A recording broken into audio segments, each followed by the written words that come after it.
everybody, I'm here with day 10 of the Tim Holtz tags, and I have gotten this far with my tag. I used the same technique I used in day 2. I printed this out in Photoshop, and basically how I got this, A Christmas Carol, I have the hymnal or I guess a music page or whatever that has the Christmas Carol on it, and I just pulled it up in Photoshop, distressed it a little bit, and it looks very similar to Tim's stamp. And then I have this holly brush that I used the other day, so I just did all of this in Photoshop, printed it out on craft cardstock, and then used my technique I shared with you guys the other day on the Versa ink to emboss it.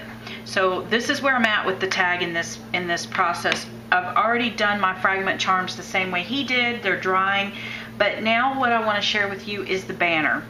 I don't have the banner pieces or the banner die cut yet.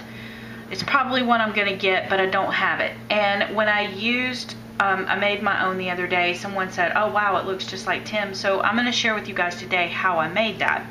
So I'm gonna start out with my, whatever this thing is called. My brain is just done for the blending tool. And it already has a brown foam on it, and it already has a little bit of the brown stains on it. I'm not going to resaturate the sponge. I want a very light coating, and I don't want a ton of color, but I'm going to start out with a white cardstock because it looks like his has some kind of script or something on it. So I'm going to basically come around, and I'm just going to kind of really lightly touch this in areas. I'm not going to, you know, spend a lot of time making it perfect because I want random color, a very pale and random color. That's why I'm using a blending tool that's already saturated. So basically, you can see there's a little bit of a tone on tone effect there. Now I'm going to repeat that process for another one in case I mess this up and have to do it again. But I'm basically just barely rubbing that ink into the paper. Very lightly, don't want a huge amount of pressure. I just want it lightly colored. And that's what's going to give us a distress look. Then I have the script, and today's banner he's using some kind of script paper. So what I'm going to do is I'm going to use my archival ink, and I'm only going to like stamp part of the stamp because I don't want to waste it on, and these strips are so thin. And I'm going to put the two strips together like this. Well, let me do it where I can see it. And I'm basically going to just stamp that. See, I knew I'd do that. That's why I made two. And then stamp it again.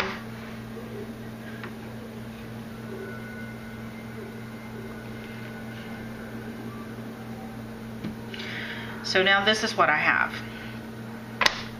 Put this to the side. Now I need I'm going to get a baby wipe and wipe my surface up real quick. Pardon my reach through the camera view there.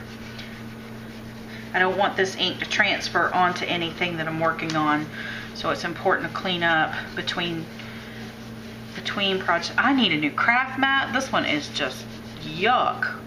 Sorry. Okay, now what I'm going to do is, because this is kind of supposed to be tattered, I'm going to just take my little distress tool and I'm just going to kind of rub it down. Oh, and I don't know if I mentioned this or not, but this was just a piece of scrap white cardstock that I had laying over at my work surface.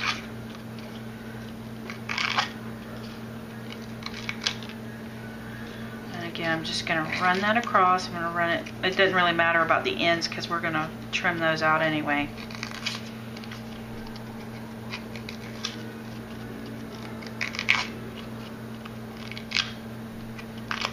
Okay, now as far as the tips go, his are kind of at a jagged kind of look. So what I'm going to do is I'm going to come in with my scissors, and I'm going to just kind of freehand some of these at different levels.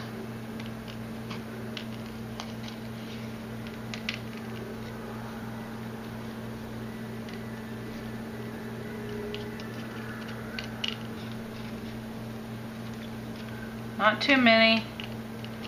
Okay, so now this is what I have. Come around on this other side, do the same thing.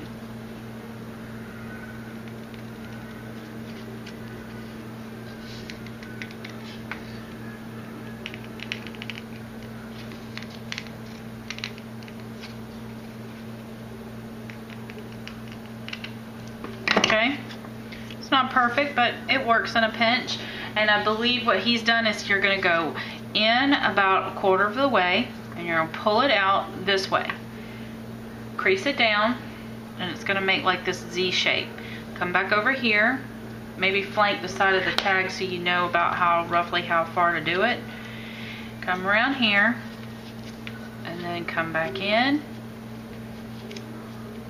And it looks like he has his folded so that it's kind of off center a little bit. Like that. And there you go. Now you have the little banner that he used on the tag today. So I'm going to go finish up my tag and I'll be right back. Okay, I'm back and I have completed my tag and I'm liking it a little better than I did online. Excuse me. As far as things that are different, I showed you guys just now how to make the banner, and I told you guys about the paper. That's about it. The letters, I had the plastic letters, but I only have a limited number of letters available on that. I've used quite a bit of them, so I didn't have any E's left, so I decided to opt out, and I used Tim's typesetting, I think it's called Typeset. Yeah, the Typeset die to make the letters. Love this die. I've used this so much. Because I love it because there's like 2 or 3 different letters, the lowercase, the uppercase, and then, you know, and they're kind of irregular sized. So it's really neat. And then that's about it. So there's day 10. I hope you guys have enjoyed it and look forward to day 11. I'm gonna miss all of this adventure when it's all over. So thank you guys for watching and talk to you later.